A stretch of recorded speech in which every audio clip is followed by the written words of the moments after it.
malaikat akan mendoakan orang yang ada di sini.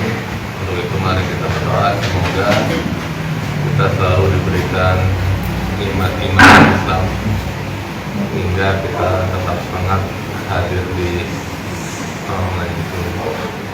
Alhamdulillah hadir juga bersama kita Ustaz Koralang yang akan menyampaikan kajian sirah, dan nanti di akhir kajian akan ada sesi tanya jawab. Baik, pada Ustaz Koralang saya persilakan. Assalamualaikum warahmatullahi wabarakatuh. Waalaikumsalam warahmatullahi wabarakatuh. Alhamdulillah wassalatu wassalamu ala Rasulillah wa ala alihi wa ashabihi wa mawalah, amma ba'du. Alhamdulillah kita ketemu lagi dalam majelis ilmu. Saya tadi itu dari Pasar Ubu belanja cerita shopping. Saya ini termasuk laki-laki yang harus menyenangkan istri. Jadi yang belanja dapur itu saya. Jadi saya tidak pernah ngasih uang belanja sama istri saya untuk belanja. Tapi uang jajan saya kasih supaya diizinkan masuk. Dia nyuci pakaian itu saya kok. Loh, iya, ini cerita aja supaya mungkin ada yang pengen nyontoh gitu. Jadi yang belanja ke dapur itu saya kasihan masa istri juga yang ngurus anak, yang ngurus apa, ngepel di rumah saya nyuruh orang. Jangan sampai istri itu jadikan sebagai kayak jongos, ya ini yang nggak pas. Tapi kalau rela ya nggak apa-apa, nggak ada duit untuk bayar orang lain. Jadi untuk menyenangkan kata istri, nggak usah Bi, nggak usah, langsung isi kajian aja, nggak apa-apa, tenang aja, paling nunggu nanti kalau terlambat. Alhamdulillah. Nah, kita akan membahas tentang masalah sahabat Nabi yang luar biasa, yaitu Salman Al-Farisi. Salman Al-Farisi nama lainnya adalah Salman Al-Khair. Beliau ini bukan orang Arab tapi orang Persia. Al-Farisi itu Faris, Persia. Gitu. Kayak Nur Alam Al-Jawi, Junaid Al-Batawi, itu nama nisbah kepada daerah. Boleh nggak kita menamakan diri kita Salman Al-Farisi? Nggak apa-apa, ngalah barokah kata laki Jawa. Nggak apa-apa, walaupun kita bukan orang Persia. Kayak Hasan Basri. Hasan Basri apa? Basri itu Basro, ya kan? Muhammad Nawawi itu nama daerah. Nur Alam Jurjani Al-Jurjani itu nama ulama besar. Jadi itu Jurjani nama daerah, bukan apa-apa, nama daerah. Itu sudah biasa. Nah, kadang-kadang walaupun orang Indonesia menamakan dengan nama itu, nggak jadi masalah kita punya anak namanya Salman Al-Farisi, padahal orang Rawabelong. Iya kan? Iya kan, banyak Hasan Basri, padahal orang Mama, gitu, orang Rawabuaya. Itu nggak jadi masalah, itu ngalap keberkahan. Ngalap keberkahan. Cuma walaupun memang ada nama yang agak lucu. Nama anak dikasih nama Sa'ad bin Abi Waqqas. Ya kalau bisa jangan, pindah itu repot itu, jangan. Sa'ad bin Abi Waqqas, saya ngefansnya sama Sa'ad bin Abi Waqqas, ada itu namanya siapa? Sa'ad bin Abi Waqqas. Enggak, kalau bin itu anaknya. Nah ini agak supaya jangan sampai ini repot, ini apa, keturunan. Kalau kita pakai nama daerah lain nggak jadi masalah, karena memang sudah lazim di Indonesia ini namanya Al-Jilani kan gitu, sudah biasa nggak jadi masalah. Walaupun memang itu aslinya adalah nisbah kepada daerah. Salman Al-Farisi ini termasuk orang Persia. Jadi orang Persia, tentunya agamanya itu adalah Majusi. Majusi adalah menyembah api. Dan memang salah satu pekerjaan daripada Salman Al-Farisi di rumah itu memang nggak boleh kemana-mana sama orang tuanya. Itu menunggui api jangan sampai padam. Jadi setiap mau padam dinyalain lagi sepanjang tahun, sepanjang hari, pokoknya terus menerus. Dan bapaknya Salman Al-Farisi orang pengusaha properti, seorang yang luar biasa, tetapi agamanya Majusi. Dan kita kenal dengan Persia, itu blok timur kan, itu kan Majusi. Beda dengan Romawi, yaitu Nasrani. Maka Rasulullah itu senang ketika Romawi menang melawan Persia. Kenapa? Ada kedekatan. Walaupun memang sudah menyimpang, ada kedekatan. Kenapa? Agama Samawi. Kalau Majusi, agama Ardi. Nah, ini, dan Majusi ini mewariskan suatu tradisi yang dilestarikan oleh, mohon maaf, oleh bangsa Indonesia dan umumnya seluruh dunia, yaitu peringatan tahun baru. Tahun baru Masehi itu dimulai dari Lebaran Nauruz setiap tahun. Jadi malamnya itu mereka menyalakan api, laki-laki perempuan keluar. Kalau nggak mau keluar disiram comberan. Ini tradisi daripada Majusi sebenarnya. Dan itu kemudian diabadikan oleh orang Yahudi, ditambah dengan trompet. Nah, kita ditambah dengan petasan dan kembang api, hampir sama. Itu dari Majusi sebenarnya. Wallahu a'lam, itu memang sejarah seperti itu. Nah, penyembahan api memang iblis itu luar biasa. Di Jawa juga ada namanya Dewa Agni, kan ya? Jadi iblis itu nggak punya internet dulu, nggak punya WA, tapi ajarannya menyebar kemana-mana, hampir sama tuh. Jadi ketika diteliti menyeluruh hampir sama. Di Persia ada namanya Majusi, tapi di Jawa juga ada Dewa Agni, Dewa api, ya kan? Seperti itu. Ratu Bilqis apa? Matahari. Di Jawa ada nama Dewa Surya, ya kan? Jadi iblis itu luar biasa dalam menyebarkan ajarannya, walaupun nggak pakai internet kayak sekarang. Itu bisa menyebar seperti ada kesamaan. Candi-candi di luar negeri dan di kita itu hampir sama. Ujung-ujungnya adalah sama, karena memang menyembah kepada matahari itu di mana-mana. Nah, kembali kepada masalah Salman Al-Farisi ini, agamanya adalah Majusi. Walaupun endingnya nanti Islam, tapi dimulai dari Majusi, Nasrani, baru Islam. Karena setelah Majusi ini Salman Al-Farisi ini masuk agama Nasrani, tapi Nasrani yang benar. Nah, ceritanya ketika bapaknya itu ada urusan bisnis yang nggak bisa dilakukan, biasanya Salman Al-Farisi di rumah aja, nggak kemana-mana, dimanja banget. Jangan sampai anaknya ini kerja keras, karena memang bapaknya orang kaya. Dan Salman Al-Farisi itu orang yang kaya, bapaknya. Nah, suatu hari urusan bisnisnya bapaknya itu nggak bisa diurusin. Kata bapaknya, "Nah, tolong kamu tengok tempat pekerjaan bapak. Bapak ngurusin yang lain." Begitu dia keluar, dia tahu dunia luar itu ternyata ada orang ibadah di gereja. Nggak jadi dia ke tempat pekerjaan yang disuruh bapaknya, mampir ke gereja. Dia melihat bagaimana ibadahnya orang-orang Nasrani. Ingat pada waktu itu memang ada yang benar kan gitu, karena memang itu adalah ajaran Nabi Isa dan Islam juga sebenarnya. Agama Nabi-Nabi dulu sampai sekarang, dari Nabi Adam sampai Nabi Muhammad itu semuanya Islam. Nasrani sebenarnya kan nama tempat, Yahudi nama orang, ya kan? Nasrani Nazaret, Yahudi itu Yahuda, salah satu anak daripada Nabi Yakub. Nah, kita kembali. Kemudian dilihat kok enak, sholatnya, doanya. Wah, ini kemudian kata sama Allah tanya sama orang gereja, ini agama ini dari mana? Dari Sam. Ya, kita tahu Nabi Isa di Palestina toh, dan Palestina termasuk bagian daripada Sam. Sam itu termasuk Palestina, Damaskus juga termasuk Sam. Nah, kemudian dia pulang ternyata bapaknya sudah nyari, ngutus orang nyari, kemana ini anak ini, nggak pulang ini, cari. Kamu dari mana aja? Kok nggak ngurusin pekerjaan bapak? Ada bapaknya marah.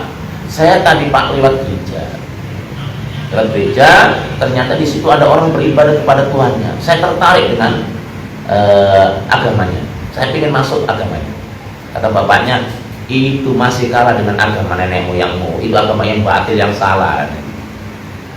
Akhirnya apa? Karena khawatir anaknya masuk agama Nasrani, dibelenggu Salman Al-Farisi. Dibelenggu. Kemudian ada utusan Nasrani datang. Dia ngomong, kata Salman Al-Farisi, kasih tahu ya kalau ada rombongan dagang dari Sam, kasih tahu sama saya. Kemudian suatu hari rombongan dagang dari Sam datang. Ya biasa lah, dulu kan perdagangan biasa. Kemudian datang pesan, rombongan yang dari Sam datang. Kalau mereka sudah selesai urusan mereka, kasih tahu saya ikut. Karena pengen apa? Ketemu pengen pusat agama Nasrani itu, pengen dia itu ikuti. Kalau kita itu di Mekah, Madinah kan gitu. Kemudian setelah kelihatan rombongan dari Sam itu mau pulang, ada yang datang. Rombongan dari Sam mau pulang, langsung dia belenggu bapaknya dilepas, kemudian pergi kemana? Ke Sam. Sampai di Sam, dia bertanya siapa orang yang paling baik di sini? Uskup gereja. Akhirnya dia ketemu sama uskup gereja, dia menyatakan memeluk agama Nasrani. Tapi sayang ternyata uskupnya ini jelek. Nyuruh orang sodako, ternyata dia nggak, sodakonya itu disimpan sama dia, korupsi kan. Sampai berpundi-pundi emas dan perak disimpan di rumahnya. Nah, ketika dia mati, orang-orang pada mau mengubur, merawat. Kata Salman Al-Farisi, ini uskup ini jahat katanya. Menyuruh kalian bersodako, ternyata dia tidak bersodako. Yang benar aja, ya coba lihat, nanti saya tunjukkan. Di bawah kamar ternyata ada pundi-pundi emas. Lalu apa? Sang uskup tadi apa? Disalib, dirajam, tidak dikubur. Seperti itu. Akhirnya diganti dengan uskup yang lain, yang ternyata dia baik. Ibadah, menyembah kepada Allah. Jadi agamanya masih benar. Agamanya benar kepada Allah.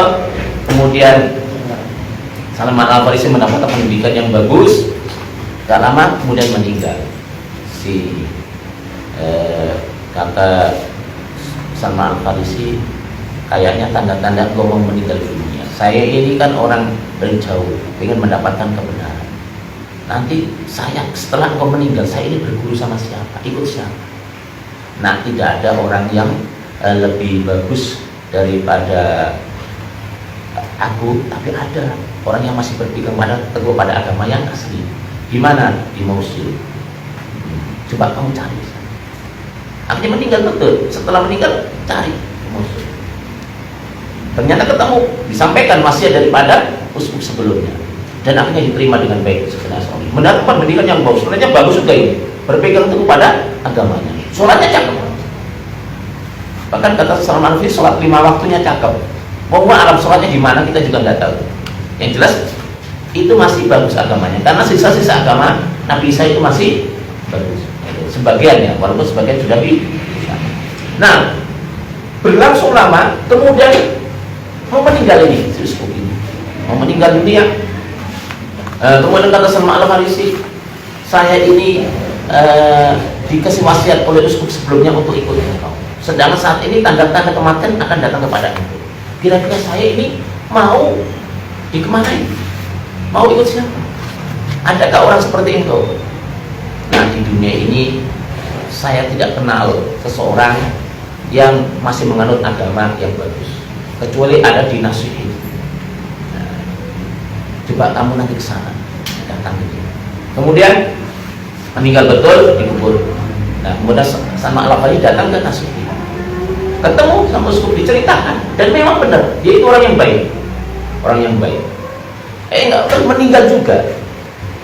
Makanya Salman Al-Farisi itu umurnya panjang, walaupun pertama itu sampai mengatakan Imam Dhabi itu umurnya itu 250 tahun, tetapi kemudian di karangan kitab setelahnya itu dibantah, enggak, paling sekitar 100 tahun. Artinya apa? Memang Salman Al-Farisi itu umurnya lebih panjang karena memang mencari kebenaran tadi. Kemudian ketika uskup yang dinasihin itu mau meninggal dunia, Salman Al-Farisi ngomong, saya ini dikasih wasiat oleh uskup sebelumnya untuk ikut engkau, sedangkan engkau tanda-tanda mau meninggal dunia. Saya ingin mendapatkan ilmu seperti yang engkau dapatkan. Kira-kira ada nggak orang yang seperti itu? Di dunia ini saya nggak pernah melihat orang yang masih berpegang kepada agama, kecuali di Amuria. Coba kamu ke sana saja. Jadi sampai berpindah-pindah guru seperti ini. Nah, kemudian setelah itu kemudian meninggal, kemudian sampai di Amuria, diterima dengan baik, dan ternyata ini baik. Nah, berlalunya waktu, ini juga mau meninggal dunia. Kasihan amat ya perjalanan Salman Al-Farisi, gurunya meninggal dunia, tapi hikmahnya besar. Tuan Uskup itu kayaknya mau meninggal dunia. Nah, kira-kira saya nanti ikut siapa? Kata Uskup tersebut, nah, sekarang itu boleh dibilang tidak ada orang yang benar dalam berpegang pada agama Nasrani. Tapi kamu jangan khawatir, kayaknya sudah saatnya di mana hari ini muncul seorang nabi. Nah, ini dari sini. Nah, dia mulia Salman Al-Farisi itu sudah mulai menabung, punya harta yang banyak. Nah, kamu datang sana. Itu di negeri Arab. Di negeri Arab. Kamu datang ke sana, ciri-cirinya gampang. Daerah yang ditempati itu banyak pohon kurma. Di antara padang pasir dan banyak pohon kurma. Ciri dia tidak menerima sodako, tapi menerima hadiah. Ini kasih tahu nih, karena memang ciri Rasulullah itu sudah ada di dalam kitab Taurat dan Injil. Dan sebenarnya orang yang ahli kitab itu paham Rasulullah sebagaimana dia mengenal anaknya. Alladzina atainahumul kitaba ya'rifunahu kama ya'rifuna abna'ahum. Nah, uskup ini yang diampuni paham banget bahwa akan datang seorang nabi, cirinya adalah dia memang diutus di negeri yang banyak kurmanya, di negeri Arab. Cirinya diantaranya adalah tidak menerima sedekah tapi menerima hadiah. Dan di belakangnya ada tanda nabi diceritakan. Nah, kemudian Salman Al-Farisi ini setelah meninggal dunia ini mencari orang-orang yang mau ke Arab. Akhirnya dia ikut rombongan dagang, duitnya dikasihkan semuanya kepada orang yang mau ke Arab tadi supaya dia dibawa ke sana. Nah, ternyata Salman Al-Farisi setelah sampai daerah-daerah Arab dijual, ternyata jadilah seorang budak dia. Nah, jadi Salman Al-Farisi itu pernah jadi budak. Budak itu manusia yang dijual belikan. Sekarang masih ada enggak? Alam kata guru saya itu masih ada di Afrika, di Maroko ada manusia yang dijual belikan. Makanya kita itu disuruh untuk memerdekakan budak. Itu dijual belikan. Nanti kalau kita perang sama orang kafir banyak budak nanti. Nah, nggak apa-apa kita miliki. Jadi budak itu. Nah, budak itu namanya budak ya kayak kambing, kayak sapi. Harus bekerja sama tuannya, nggak dibayar nggak apa-apa, yang penting kasih makan. Itu budak kan begitu, perbudakan begitu. Nah, Salman Al-Farisi jadi budak. Kemudian Salman Al-Farisi dibawa, kemudian dibeli lagi oleh keponakan Yahudi untuk dibawa kemana? Ke daerah Madinah. Begitu kan? Wah, ini yang diceritakan oleh temanku tadi, uskup guruku itu. Ini ada orang-orang Madinah. Nah, kemudian apa yang terjadi? Nah, suatu hari ketika sedang merawat pohon kurma, itu keponakan si majikan ini datang, celaka. Kenapa? Orang Madinah sekarang sudah berkumpul di Kubah untuk menyambut kedatangan orang yang mengaku jadi nabi. Salman Al-Farisi sampai gemetar itu dia itu hampir jatuh dari pohon kurma takut mengenai tuannya. Saking bergetarnya ketika mendengar bahwa ada orang yang berkumpul menyambut kedatangan seorang yang mengaku jadi nabi. Wah, ini pas banget dengan keterangan daripada uskup tersebut. Bergetar. Kemudian Salman turun nanya kepada majikan, apa tadi? Kamu urusan apa? Dipukul malah. Jangan ngomong, yang butuh budak kan? Kamu rendah banget budak, jangan macam-macam. Cuma saya ingin memastikan aja, enggak. Nah, kemudian dan betul-betul Rasulullah datang. Nah, Salman Al-Farisi ingin mengetahui di senggang kerjanya itu dia membawa makanan. Ketemu sama Rasulullah. Tuhan, dengar-dengar engkau mengaku jadi nabi. Ini ada sodako dari saya. Sodako. Ya, tolong Tuhan terima. Diterima sama Nabi. Kemudian apa? Rasulullah menyuruh sahabatnya untuk makan. Silakan makan, ini ada sedekah. Rasulullah gak ikut makan. Kata Salman Al-Farisi, ini tanda pertama sudah muncul. Wah, benar sakut. Satu. Besoknya lagi datang Salman Al-Farisi membawa makanan. Tuan, sebagai penghormatan untuk Tuan, ini hadiah dari saya. Bukan sedekah, hadiah. Kemudian diterima, Rasul ikut makan. Dua. Tuh. Dua. Ini benar berarti Nabi. Cuma ada lagi yang harus dibuktikan, satu lagi. Kemudian suatu hari Rasulullah itu sedang merawat jenazah. Nah, Salman Al-Farisi itu pengen tahu dia ke belakangnya. Sebab di belakangnya ada semacam cap kenabian. Dan Rasulullah pakai selendang kan, itu agak mungkin terbuka sini. Pengen tahu. Rupanya Rasulullah tahu kalau Salman Al-Farisi mencari tanda. Kemudian sengaja dibukakan. Langsung tersungkur dicium kaki Rasulullah. Dan masuk Islam dia. Karena betul-betul Rasulullah adalah seorang Nabi dan selama ini yang dicari oleh Salman Al-Farisi. Nah, Salman Al-Farisi ini, tapi statusnya masih budak, masih ikut tuannya, kemudian Salman Al-Farisi masuk Islam dan pengen sekali dia itu melepaskan diri dari perbudakan. Nah, ketika Rasulullah sedang perang Badar, perang Uhud, dia ikut Salman Al-Farisi. Kenapa? Masih budak, jadi sibuk. Karena memang Rasulullah menyuruh dia untuk apa? Menebus dirinya dengan mukatabah, dengan apa? Dengan cicil.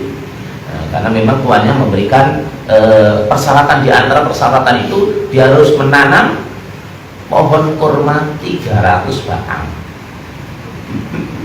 Gimana itu 300 batang? Dan emas supaya dia jadi merdeka. Matur ke Rasulullah, karena sahabat-sahabat yang lain bantu, ada yang 10, 20 pulangnya. Dan Rasul juga menanam pohon kurma itu supaya apa? Salman Al-Farisi bisa apa? Bisa menjadi orang merdeka. 300 kan lumayan itu pohon kurma. Dan alhamdulillah akhirnya Salman Al-Farisi merdeka dan dipersaudarakan oleh Rasulullah kepada Abu Darda. Jadi dulu itu awal-awal di Madinah itu ada persaudaraan yang saling mewarisi. Nah, Salman Al-Farisi itu dipersaudarakan dengan Abu Darda. Dan memang seperti itu. Jadi orang Muhajir dan orang Ansor dulu itu dipersaudarakan, saling mewarisi. Awal itu, kemudian dihapus tadi. Untuk apa? Untuk menguatkan. Sehingga kisah yang sangat unik, Abdurrahman bin Auf kan dipersaudarakan dengan Ansor. Sampai ditawarin apa? Istrinya. Karena dia punya istri 4. Lihat istri saya yang cantik. Kamu siapa yang gue sukai, nanti saya ceraikan. Saking luar biasanya persaudaraan waktu itu. Salman Al-Farisi dipersaudarakan oleh Rasul kepada Abu Darda. Nah, Salman Al-Farisi nggak punya peran dalam peperangan-peperangan, sehingga apa? Terjadilah perang Khandaq. Nah, perang Khandaq ini baru kelihatan peran Salman Al-Farisi. Sebelumnya belum kelihatan. Ya, kenapa? Karena dia itu statusnya budak. Dulu sudah biasa budak itu sudah biasa. Di mana manusia dijual belikan itu biasa. Sahabat-sahabat di antara jadi budak siapa? Ya Bilal ya budak. Iya kan? Zaid bin Harisah budak. Itu biasa. Zunairah Ar-Rumiyah, wanita itu budak. Baru masuk Islam. Budak itu manusia yang dijual. Nah, di sinilah peran Salman Al-Farisi pada waktu perang Khandaq atau perang Ahzab sama aja. Perang Khandaq, perang Ahzab itu sama saja. Di mana orang Yahudi Bani Quraisy itu berkhianat. Ya biasa orang Yahudi itu dari dulu begitu. Damai kalau ada kesempatan nyerang, itu udah biasa. Ketika mau kalah dia pengen damai, kemudian setelah ada kesempatan pengen nyerang lagi, itu udah biasa. Itu memang gaya model Yahudi. Orang kafir Quraisy pengen menyerang juga, ngompor-ngompori. Padahal terjadi suatu perdamaian antara orang Yahudi di Madinah dan Rasulullah. Ternyata dikhianati. Nah, disinilah di dalam Madinah Rasulullah mengkhawatirkan pengkhianatan kepada Yahudi dan penyerangan Yahudi. Di luar Madinah ternyata orang-orang Quraisy, Abu Sufyan dan pasukannya 10.000 pasukan mau menyerang Madinah. Pada waktu itu Madinah sedang ekonominya sangat sulit sekali. Untuk makan aja enggak ada. Terus apa yang dilakukan? Persenjataan sangat minim sekali. Di situ munculnya ide Salman Al-Farisi dengan modal yang tidak ada modal, ibaratnya modal tenaga doang. Apa? ketika kami di Persia terkepung, kami bikin parit. Nah, ini bentengan yang luar biasa. Zaman itu tentunya. Kalau sekarang kan ada pesawat. Zaman itu, sekarang kan nggak ada gunanya ada pesawat lain. Zaman itu, akhirnya digali. Masing-masing mendapatkan beberapa meter. Sama Al-Farisi dipakai royokan ketika bangun. Kenapa? Tenaganya paling kuat. Kata orang Ansor, Salaman itu bagian kita. Muadzin, oh enggak, kalau kita. Kata Rasulullah, Salaman minna, min ahli bait. Salaman ini dari kami, dari keluarga Nabi. Jadi Salman Al-Farisi diakui sebagai ahli bait. Dan Salman Al-Farisi kekuatannya 1 dibanding 10. Salman Al-Farisi kuat, memang kuat. Sehingga dijadikan royokan. Supaya apa? Cepat selesai. Kalau dibantu Salman kan cepat. Gimana tenaganya 1 banding 10? Dan penggagas daripada penggalian parit. Di Madinah masih ada peninggalan paritnya itu. Ya sisa-sisanya lah. Dan betul-betul suatu benteng yang luar biasa. Dari segi ekonomi irit. Ini cuma butuh tenaga saja. Sebab kalau pakai benteng yang tinggi ini berapa biaya? Sedangkan Madinah pada waktu itu sedang miskin dan kelaparan. Musuh sudah mengancam, gimana? Supaya cepat parit. Dan memang banyak sahabat yang kelaparan pada waktu itu. Kenapa? Bukti kelaparan ada sahabat Nabi yang ngasih cuma segenggang kurma. Dia bukan pelit, nggak mau ngasih yang lain, cuma segini-gininya dulu. Tapi memang Rasulullah adalah seorang Nabi yang punya mujizat, segenggang kurma bisa dimakan puluhan orang, bahkan ratusan orang. Kalau kita ya jangan macam-macam lah. Tapi nyontor Rasulullah segenggang kurma, coba aja habis. Itu perang Khandaq. Perang Khandaq itu perang yang sangat menegangkan. Walaupun memang korban nggak banyak, tapi tegang. Dan alhamdulillah barokahnya Salman Al-Farisi. Ini umat Islam boleh dibilang sedikit yang menjadi korban. Dan perang yang terjadi perang tanding itu nggak ada. Karena memang akhirnya Allah mengutus apa? Angin. Jadi memang kalau di dalam surat Al-Ahzab itu, jadi apa itu? Allah mengabarkan bahwasanya Allah mengutus angin untuk menghancurkan kekuatan Abu Sufyan. Jadi angin itu sampai bisa bertakbir. Angin bisa bertakbir. Dan memang begitulah endingnya, kita itu berjuang itu urusan Allah kemenangan itu. Maka sebenarnya kita itu yang penting berjuang, jangan mengukur kekuatan musuh, udahlah berjuang saja. Jangan memikir kekuatan kita. Kita kalau mikir kekuatan kita nggak berjuang-berjuang. Rumah masih kontrak, ya kan? Alasan saya nggak berjuang dulu untuk memperbaiki ekonomi. Kapan ekonominya jadi baik? Akhirnya ekonomi nggak itu sampai mati, akhirnya berjuang juga kagak. Udah berjuang aja, karena sahabat-sahabat Nabi yang miskin juga banyak, tapi tetap berjuang. Salman Al-Farisi punya apa? Makanya para ulama mengambil kesimpulan umat Islam itu harus punya peran untuk menegaknya agama Allah. Sebagaimana Salman Al-Farisi, dia nggak punya apa-apa, cuma punya ide kan? Tapi ide yang sangat luar biasa. Apa sih yang kita punya peran untuk Islam itu? Karena para sahabat-sahabat Nabi itu semuanya punya peran, walaupun dengan keterbatasan masing-masing. Abu Hurairah punya apa? Nggak punya apa-apa. Hidup di antar masjid, duit agak gablek, makan dari sedekah. Tadi punya pilihan apa? Otak yang cerdas, ahli hadis, ya kan? Hadis-hadis sampai kepada kita itu mayoritas dari siapa? Abu Hurairah. Sahabat yang paling banyak meriwayatkan hadis adalah Abu Hurairah. Khalid bin Walid perannya apa? Strategi perangnya yang luar biasa, pedangnya yang bermain. Seperti itu. Para sahabat-sahabat itu begitu. Jadi punya peran. Zaid bin Sabit punya peran dalam pengumuman wahyu. Jadi masing-masing gak sama kan sahabat-sahabat itu. Sama kita pun gitu. Punya peran dalam perjuangan Islam. Entah kita dengan tenaga kita, dengan waktu kita, dengan informasi yang kita sampaikan, ini punya peran masing-masing. Dan kalau kita lihat dalam Al-Quran, peran dakwah ternyata itu nggak dipandang remeh oleh Allah. Belum hud-hud dia bagikan Allah dalam Al-Quran. Kenapa? Punya peran ngasih informasi kepada Nabi Sulaiman. Ngasih informasi doang. Di sana ada raja yang menyembah kepada matahari. Iya kan? dan menyampaikan surat, tapi diabadikan oleh Allah namanya dalam Al-Quran.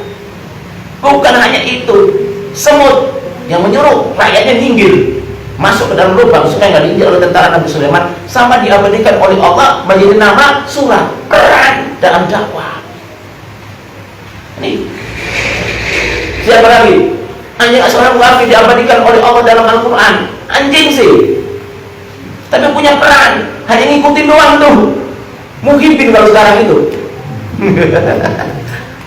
Sampai kalau nggak punya ilmu nggak apa-apa, jadi muhibin aja, kayak anjing ashabul kahfi. Nah, dia punya peran, diabadikan oleh Allah namanya dalam Al-Quran. Ini nyata loh.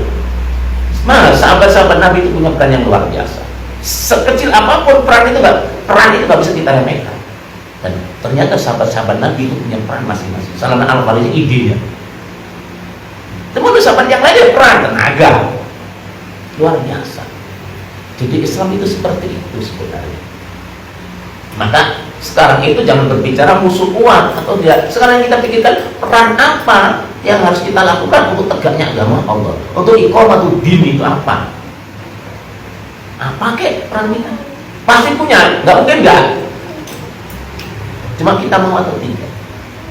Karena sahabat manusia, kita juga manusia. Ya tentunya kita nggak sama dengan sahabat, tapi tidak, paling tidak kita punya peran apa kek?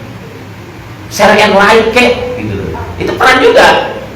Ceramah seluruh alam, share and like itu peran. Itu catat. Menyebarkan informasi dari Borobudur. Kan gitu. Ada kajian ustaz di mana diikuti, nah jadi ada ashabul kahfi. Apa gitu? Itu peran. Peran dakwah, peran iqamatul din. Itu. Peran perjuangan itu harus ada. Termasuk siapa? Salman Al-Farisi. Barokahnya Salman Al-Farisi, Madinah terselamatkan. Ya selamat toh. Ya selamat. Lapar. Sahabat-sahabat ketika menggali parit itu nggak punya tenaga. Kenapa? Makan itu nggak ada.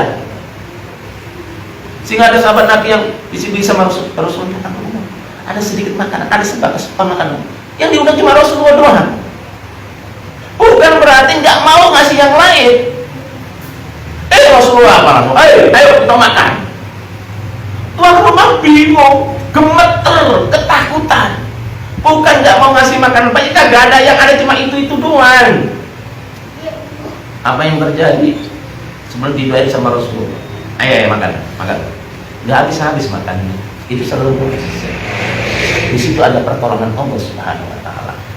Yang penting perjuangan. Jangan kita itu ngukur kemampuan. Berjuang. Nanti kemampuan kita Allah yang ngurusin. Saya ini dan teman-teman ketika sedang ketika ada bencana biasanya kami itu selalu tampil untuk membantu. Duit tentunya nggak gablek, nggak punya, tapi kita cari. Alhamdulillah pertolongan Allah itu ada. Bahkan pertolongan Allah itu nyata sampai seakan-akan ya, ini maaf ini saya ini kayak kami ini ketika itu juga kayak jadi wali. Ini ada cerita yang ini bahwasanya kita itu yang penting berjuang, hasilnya kita serahkan sama Allah, nanti Allah akan menolong kita. Bahkan ada keajaiban yang terjadi. Contohnya ketika saya mau ke Lombok, ketika ada bencana besar, kami itu berempat dari sini bawa mobil ras dari Jakarta sampai ke Lombok, bawa mobil. Sampailah ini ada keajaiban yang luar biasa ini, tanggal 5. Karena murni kita itu ingin membantu dengan bekal apa adanya. Bahkan nyari dana itu sambil jalan, bukan di sini, sambil jalan kita nyari dana itu, hubungi sana sini itu, supaya masyarakat juga banyak yang dapat terima manfaat. Sampai di Bali itu kami itu masjid susah, subuh itu dengar adzan tapi mana masih nggak tahu kan gitu. Akhirnya sampai mau siang hari, akhirnya terpaksa kita sholat di pinggir jalan. Pas pakai map, Google Map, ternyata sholatnya itu menghadapkan rumah orang yang banyak anjingnya. Apa yang terjadi? Ya udah sholat aja di depan kita anjing. Kebetulan saya jadi amirnya, saya imam sholat. Begitu takbir, apa yang terjadi? Anjing yang kita turun dari mobil sudah menyala-nyala, langsung diem 1000 bahasa. Diem. Dalam hati saya, ini jadi wali sementara gimana? Itu sampai selesai sholat, anjing itu diem. Baru kita naik mobil, baru teriak-teriak. Itu artinya apa? Kita itu berjuang. Jangan kita berbicara tentang modal. Kita berjuang. Sama Al-Farisi nggak punya apa-apa. Abu Hurairah nggak punya apa. Bilal punya apa? Punya suara doang kan? Ada doang kan Bilal? Peran apa? Ada dulu. Punya peran. Nah kita pun sama. Sampai itu punya peran yang luar biasa. Bagaimana peran saya itu? Saya bagian ini ada. Sahabat-sahabat Nabi itu begitu. Nah kita kembali kepada Salman Al-Farisi dan akhirnya namanya Malkida. Sangat dihormati oleh sahabat-sahabat yang lain karena tadi idenya tadi apa? Bikin namanya Marid. Idenya bikin Marid. Dan itu direstui oleh Rasulullah SAW. Wallahualam. Ini kita berbicara andai kan nggak ada sama Al-Farisi kayak apa itu? Korban.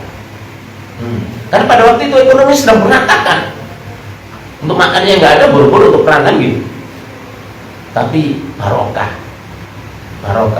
Salman Al-Farisi dalam mencari kebenaran dan masuk Islam, walaupun nggak ikut perang Badar, nggak pernah ikut, tapi punya ide yang luar biasa ketika waktu perang Khandaq itu loh. Kata sahabat-sahabat yang lain, Salman Al-Farisi itu sebelum kakinya bergerak, hatinya sudah bergerak duluan. Itu cinta kepada Islam, cinta dengan perjuangan Islam, walaupun dia itu terbelenggu karena jadi budak tadi, tapi hatinya luar biasa. Ini luar biasa peran daripada Salman Al-Farisi dalam masalah menyelamatkan umat Islam, menyelamatkan Madinah dari serangan orang kafir, baik itu dari Yahudi maupun dari Abu Sufyan dan pasukannya. Semenjak itu Rasulullah mengatakan nanti mereka tidak akan menyerang kita, kita yang menyerang mereka. Semenjak perang Ahzab, perang Khandaq terjadi, orang-orang kafir tidak berani menyerang lagi. Dan gilirannya endingnya adalah Rasulullah dan sahabatnya yang mengadakan penyerangan. Dan terjadi dan namanya Futuh Mekah. Gemetar. Sejak perang Khandaq tadinya kan di teror dulu. Setelah itu gantian umat Islam yang tentara yang menyerang mereka. Ini tentang peran dalam masalah ini. Ilmunya bagaimana? Ilmu Salman Al-Farisi luar biasa. Salman Al-Farisi itu luar biasa. Sahabat Ali radhiyallahu anhu itu ditanya tentang ilmu sahabat-sahabat, tentang sahabat-sahabat. Gimana sih? Ditanya tentang siapa? Abdullah bin Mas'ud. Abdullah bin Mas'ud itu adalah dia itu alim Al-Quran wa Sunnah. Dia itu sangat alim dalam Al-Quran dan Sunnah. Pokoknya dia sudah mencapai puncak yang luar biasa. Abdullah bin Mas'ud. Dan memang seperti itu ahli Quran. Ditanya tentang Ammar bin Yasir apa? Dia itu orang mukmin yang suka lupa. Kalau diingatkan itu, ya dia ikut. Ya, Ammar bin Yasir ya, sahabat Ali suka lupa. Kalau diingatkan, dia akan ingat dan akan lupa. Ditanya lagi tentang Abu Musa Al-Asy'ari. Wah, dia itu kalau disampaikan ilmu sekali sampai langsung paham. Luar biasa. Siapa? Abu Musa Al-Asy'ari. Sahabat Ali ditanya tentang siapa? Hudzaifah bin Al-Yaman. A'lamu ashabi Muhammad abil munafikin. Dia itu sahabat Nabi yang paling tahu tentang orang-orang munafik. Gak ada lagi. Siapa-siapa munafik itu di tangan Hudzaifah bin Al-Yaman Rasul. Nah, kemudian ditanya tentang Salman Al-Farisi. Bagaimana tentang Salman Al-Farisi? Ini yang menjawab sahabat Ali dan ini sahih riwayat ini. Adrakal ilmal awal wa ilmal akhir. Jadi Salman Al-Farisi itu mempunyai ilmu awal dan akhir. Luasnya luar biasa. Bahkan la yudraku faqaruhu. Dia itu bak lautan yang tidak bisa dijangkau dasarnya. Saking apa dalamnya ilmu. Ini siapa? Salman Al-Farisi. Ini kata sahabat Ali. Wa minna al-bait. Salman Al-Farisi termasuk bagian kami dari Al-Bait. Walaupun bukan dari keluarga Nabi, diakui sebagai Al-Bait. Luar biasa. Sampai kata sahabat Ali, bahun la yudraku qa'ruhu. Ilmunya itu bak lautan yang tidak bisa dijangkau kedalamannya. Nggak mungkin kita bisa menjangkau kedalaman ilmu Salman Al-Farisi. Ilmu akhir dan ilmu awal dan akhir dikuasai oleh dia. Nah ini kayak gini deh kita ini pengennya. Ilmu kita itu seperti lautan yang tidak bertepi, lautan yang tidak bisa dijangkau oleh kedalamannya. Nah kadang-kadang ilmu kita itu baru air dipiring, ekak-ekak gitu baru gitu. Udah mendebat, bid'ah, susah. Kita itu baru ikut kajian 2 kali. Nah udah kayak ulama besar. Ini Salman Al-Farisi, ya Allah, ini luar biasa ini. Jadi ilmunya diakui oleh sahabat-sahabat yang lain. Kalau sahabat yang lain sudah mengakui keilmuannya udah pasti. Makanya kata ulama itu, kalau ulama, seorang ulama yang tidak bisa dijangkau kedalamannya, saking hebatnya dalamnya keilmuannya. Siapa? Salman Al-Farisi. Belajar kepada siapa? Kepada Nabi. Kepada siapa lagi? Kepada siapa? Dan sebelumnya juga sudah berguru sama uskup-uskup itu. Sudah berapa orang jadi gurunya kan?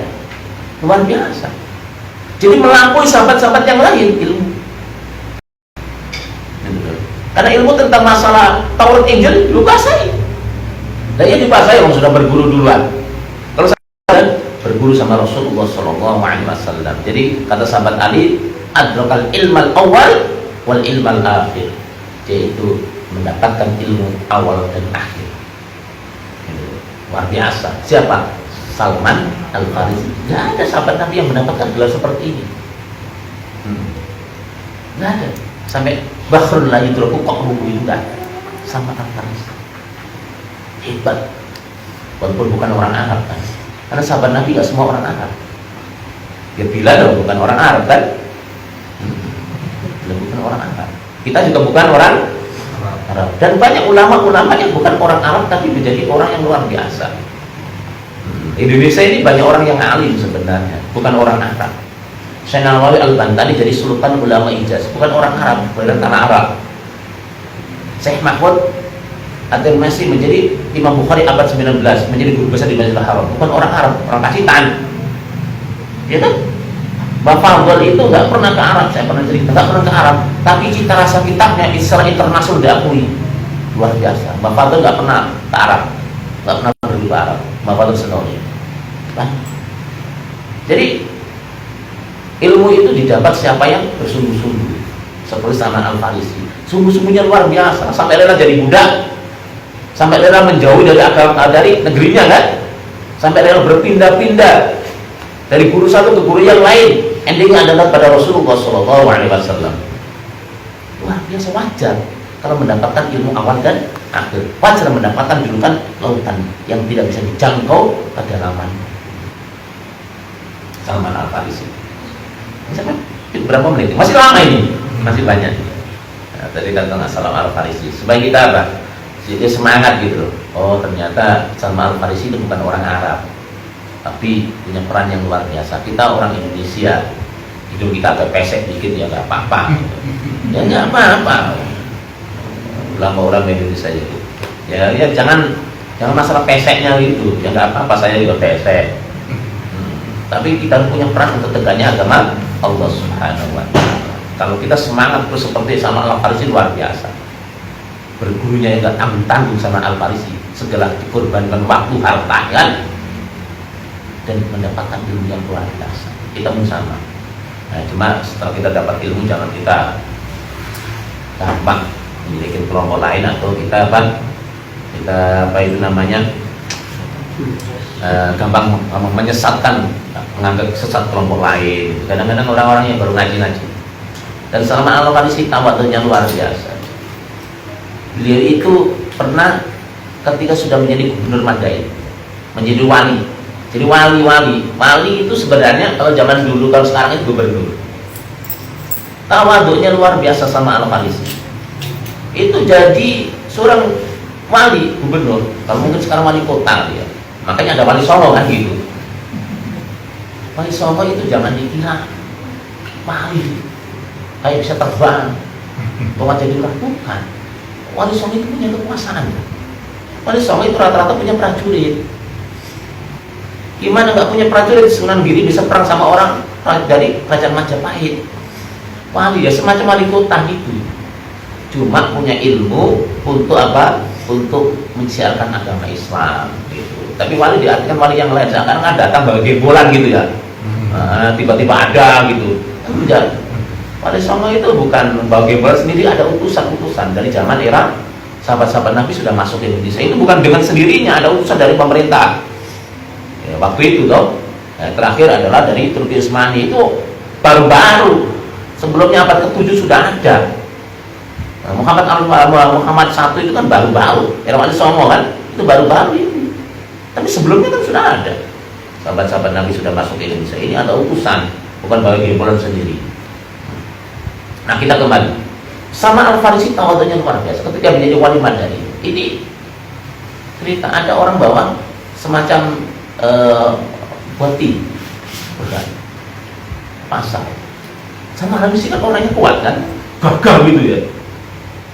Pak, tolong bawain ya, dibuatin berapa, nanti saya upahin sekian. Pak ini sudah menjadi apa? Gubernur ya. Pak gubernur. Setiap air.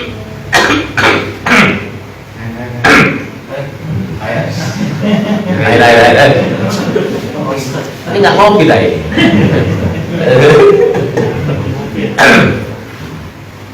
Saya ini sudah batuk, saya sudah mulai sembuh. Kemarin itu waktu di sini masih batuk-batuk. Pernah ngisi itu sampai batuk itu. Ini sudah mulai sembuh. Mungkin batuknya karena kebanyakan duit apa gimana saya. Sudah. Bukan kebanyakan istri. Saya mana tadi? Sama Al-Farisi takutnya luar biasa. Itu disuruh bawatin. Itu seorang gubernur loh. Diupain dengan sekian gitu. Nah, setiap ketemu orang, Assalamualaikum Amir. Lalu kami, ya, yang tadi bingung. Siapa? Ini bapak ini sebenarnya siapa? Nanya, siapa ini?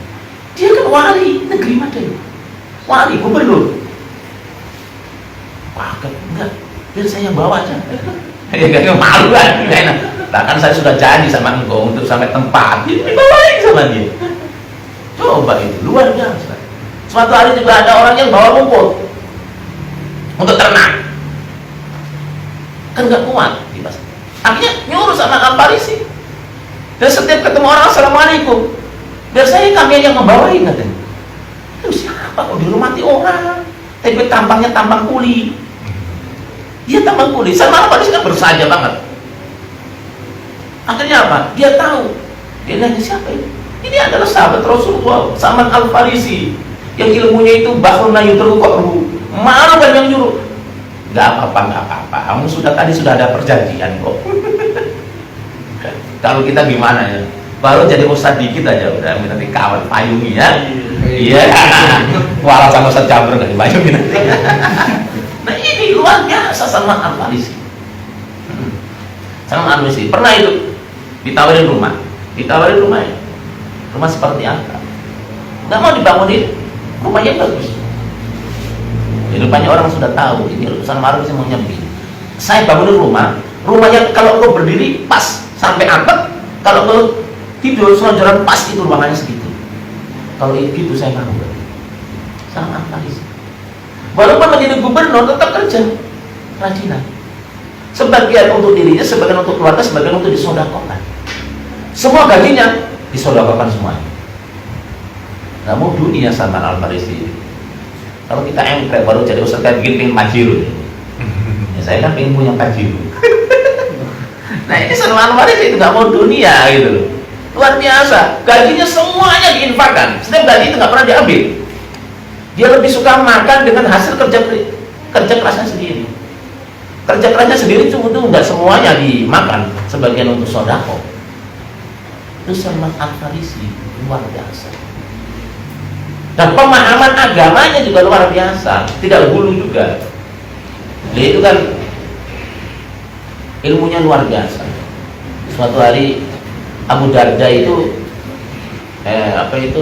kan saudara akrab banget. Dia melihat istrinya pakaiannya kucel gitu. Abu Darda ini ibadahnya getol banget. Sholat malamnya nggak berhenti, puasanya nggak berhenti. Abu Darda itu. Ini udah terkenal Abu Darda itu. Ini ketika ketemu sama istrinya, ngapain kok pakaiannya begini amat ini? Ya saudaramu udah nggak mau dunia. Jadi dengan istrinya juga nggak noel-noel gitu. ya belanja ya kagak mungkin ya. Jadi pengennya ibadah dulu lah udah jadi. Nah, akhirnya istrinya nggak dada ngapain nggak dipegang juga kagak ya kan? Disentuh juga kagak ngapain pakai itu. Kemudian sanu saya ketemu sama Bu Darda, kemudian dibikin makanan. Silakan makan, saya lagi puasa. Saya nggak mau makan kalau engkau nggak makan. Ini untuk memberikan pelajaran Abu Darda, jangan begitu apa kan gitu. Hidup. Ya istri juga urusin gitu. Ini sahabat ini, sahabat sama sahabat. Ini Salman Al-Farisi luar biasa. Malam hari nginep sengaja dia nginep. Dia itu awal-awal sudah mau bangun Abu Darda. Kata Salman Al-Farisi, dah tidur. Tidur. Itu nurut kan. Ya ilmunya kan tinggi Salman Al-Farisi. Tapi ibadahnya memang luar biasa Abu Darda. Bangun lagi suruh tidur lagi. Nah ketika akhir malam, ya sekarang bangun ayo kita sholat. Nah, kemudian paginya Salman Al-Farisi itu ngomong, hidup itu jangan begitu, itu aman gitu. Inna li rabbika 'alaika haqqan, Tuhan punya hak, engkau punya kewajiban menghadap kepada Tuhan. Tetapi wali nafsika 'alaika haqqan, dirimu juga punya hak, mata itu juga punya hak, jangan pakai melek melulu itu, tidur tersiksa juga mata kan gitu. Wali ahlika 'alaika haqqan, keluargamu juga punya hak, urusin juga anak istrimu. Fa'ati kulladzi haqqin haqqahu, kata siapa? Salman Al-Farisi. Coba kasihan terhadap orang yang mempunyai hak tersebut. Jangan semuanya untuk ibadah. Ada kalanya kita memang kepada Allah, ada kalanya kita kepada keluarga, ada kalanya untuk masyarakat. Jangan kita itu semuanya sujud dulu, nanti nggak jalan hidup. Kemudian ada itu dikabarkan kepada Rasulullah SAW. Kata Rasulullah apa? Shadaqah Salman, benar Salman, memang harus begitu. Nah, ada hak masing-masing. Makanya kan kadang-kadang begini, ada orang untuk apa sih jangan ngurusin orang, yang penting kan kita dengan keluarga kita. Kalau semuanya orang punya prinsip begitu, nanti Islam nggak nyebar kemana-mana kan gitu. Kan ada orang yang penting ngurusin keluarga kita, ya nggak bisa begitu. Sahabat Nabi sampai ke Indonesia, orang-orang jauh sampai ke Indonesia untuk menyebarkan agama Islam, meninggalkan keluarganya. Mereka juga punya keluarga. Ya jangan begitu. Ada hak masing-masing. Gitu. Ada hak perjuangan. Islam juga punya hak untuk kita perjuangkan kan? Itu. Jangan ujung-ujung keluarga. Sebab ada orang itu diajak berjuang begini nggak mau. Kenapa? Saya lagi menyusun kekuatan ekonomi keluarga. Wah, itu. Aduh, padahal dia itu alumni Akbar nggak salah. Jadi pengen fokus menyusun ekonomi. Akhirnya maju dengan ekonomi. Ternyata akhirnya disita sama bank. Kenapa? Utang tadinya. Ini cerita istri saya yang pertama. Cerita istri saya yang pertama. Bukan kedua. Jadi kita itu harus bisa mengatur waktu seperti Salman Al-Farisi. Kapan untuk Allah, kapan untuk keluarga, kapan untuk masyarakat. Dan kita juga perlu untuk perjuangkan agama Allah Subhanahu wa Ta'ala. Masih banyak. Mungkin ada yang ditanyakan dulu kali, apa gimana? Silakan. Asik cerita Salman Al-Farisi. Dan Salman Al-Farisi termasuk salah satu sahabat Nabi yang dijamin yang apa? Yang dirindukan oleh surga. Kata Rasulullah SAW, surga itu rindu dengan 3 orang. Ali, wa Amar, wa Salman. Ini hadis sahih. Jadi surga itu rindu kepada 3 orang. Ali, Amar siapa? Amar bin Yasir dan Salman. Luar biasa. Kalau kita dirindukan surga apa enggak? Ya, insya Allah mudah-mudahan bidadari lagi ngiting. Mana ini anak 1453 yang paling cocok untuk saya ini? Oh, ustadznya. Tapi memang bidadari itu seperti itu. Makanya ketika ada laki-laki yang diomel, laki-laki soleh diomelin istrinya, yang paling cemburu siapa? Bidadari surga. Iya. Itu sabarnya. Bagaimana supaya bidadari cemburu? Makanya kalau saya diomelin istri diem aja. Diam bidadari memperhatikan saya ya. Iya memang begitu, ada hadisnya memang begitu, memang iya. Sabar. Jadi kita itu harus kayak Salman Al-Farisi, dirindukan surga. Ini Rasulullah yang ngomong. ingin segera ketemu sama 3 orang ini.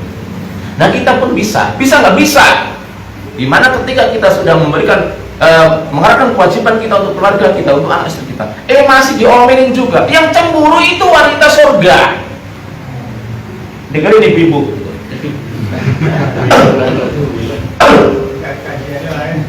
Iya, memang bidadari akan cemburu, jangan begitu. Nah, ini sangat cemburu. Jadi dibuka hijabnya oleh Allah, dia bisa melihat kita, sehingga cemburu kepada kita. Jadi sangat cemburu. Ketika diomelin yang marah itu bidadari. Berbahagia istri, berbahagia suami yang sering dimarahin istrinya, tapi sabar. Itu bidadari itu ngerebutin. Kapan segera meninggal? Lah ya oleh itu kok. Iya. Dan ini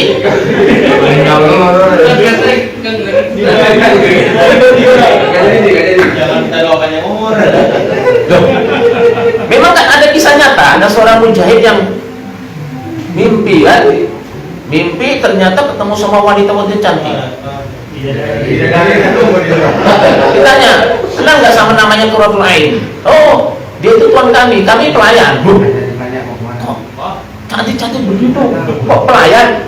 Masuk ke sono, masuk lagi. Ternyata dihadang sama perempuan. Saya pengen ketemu sama Qurratul Ain. Oh, masih di dalam. Kami ini pelayan-pelayannya. Cantik-cantik begini, tak kira ini di antara. Akhirnya betul dia itu. Ini dalam mimpi ketemu sama wanita yang sangat cantiknya luar biasa. Cantiknya luar biasa. Pokoknya besok sore kita buka bersama kan.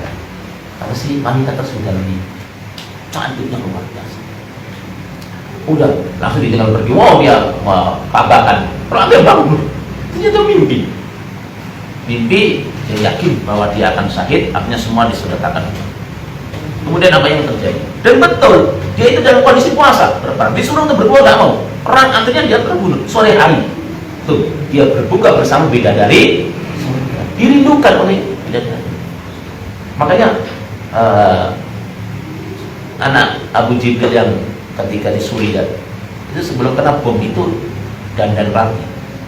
Pakai dikasih tahu. Kenapa? Saya mimpi ketemu sama Qurratul Ain, sama bidadari. Biasanya kalau mujahid sudah ketemu bidadari itu biasanya nggak lama meninggal, nggak lama syahid. Gitu. Saya nggak tahu kalau sampai ketemu bidadari, jangan-jangan itu kuntilanak. Kayak saya juga kadang ketemu cakep, jangan-jangan itu bukan bidadari tapi itu jin yang menyerupai ya itu. Tapi kita khusnudon ini bidadari. Biasanya kalau ketemu gitu biasanya nggak lama meninggal. Dan itu sering terjadi loh di kalangan mujahidin. Dandan itu gimana? Apa? Dandan rapi. Apanya? Dandan. Siapa itu? Tadi yang mau meninggal Anaknya Abu Nah, itu jangan bersisiran. Cerita teman-temannya sisiran. Kenapa? Biasanya mujahid itu punya firasat yang tinggi. Saya kayaknya sudah ketemu. Mau kemana? Ketemu bidadari. Karena kayaknya sudah mau meninggal. Kasih semua. Dan betul. Dan itu sering terjadi di kalangan mujahid. Allah memberikan karamah kepada mujahid begitu. Biasanya yang sering terjadi apa? Mimpi ketemu bidadari.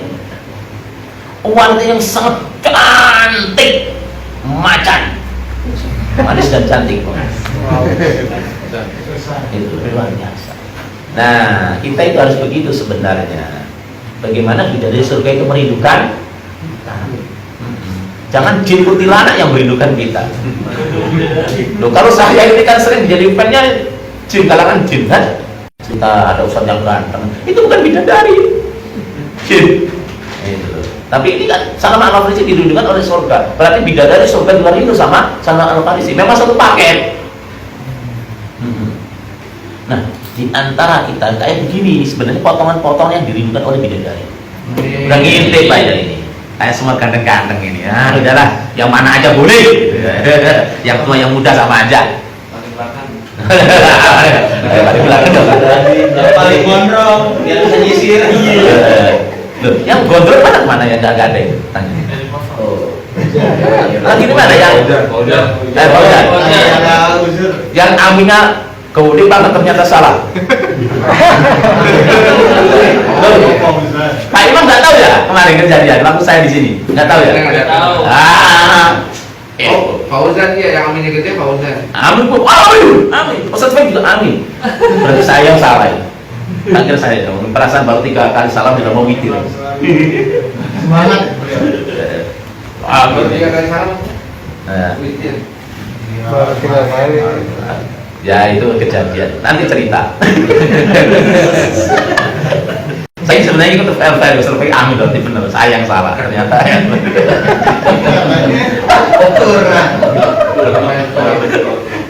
Tak kira Al-Fatih bikin apa madzhab baru. Ya, selain 4 madzhab. Jadi tarawih 6 rakaat. Bisa. Biasanya kan 8 kan gitu, 6 rakaat. Berarti 9 rakaat sama witirnya. Mungkin terinspirasi dengan Wali Songo. Ini nyata kok. Ya Allah. Baik, ini belum selesai, masih berapa menit lagi? Masih banyak ya? Baik, kalau gitu kita akan membahas lagi tentang Salman Al-Farisi, masih belum selesai. Jadi Salman Al-Farisi memang menjadi wali dan keluar dari Mekah dan Madinah.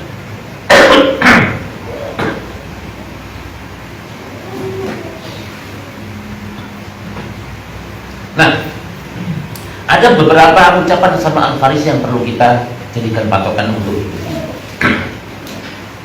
kata Salman Al-Farisi, salasun ajabatni hatta al-haqtuni. Jadi al-haqatni. Jadi ada 3 orang yang membuat aku takjub sehingga membuat aku sampai ketawa. Pertama yaitu orang yang mengharap dunia, mencari dunia, wal mautu yatlubu, sedangkan mati itu mencarinya. Siapa ini? Kita. Kita sering mencari dunia, padahal mati juga mencari kita. Bukan berarti nggak boleh cari dunia, bukan. Cuma rata-rata kebanyakan orang yang sudah mencari dunia ini terlena, sholat kagak, puasa kagak kan, baca Quran kagak. Banyak. Alah, nggak usah jauh-jauh. Ketika kita maghrib lewat dan maupun penuh nggak jalan?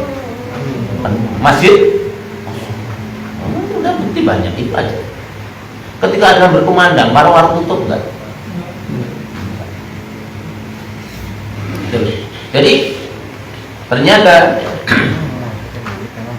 kata sama Al-Fatih, heran orang yang mencari dunia tapi nggak sadar bahwa maut itu mencari. Yang kedua yaitu orang yang lalai, lupa ibadah kepada Allah, padahal dia tidak pernah dilalaikan.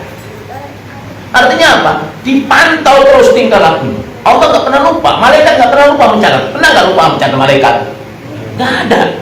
Malaikat itu lupa kan mencatat? Nggak.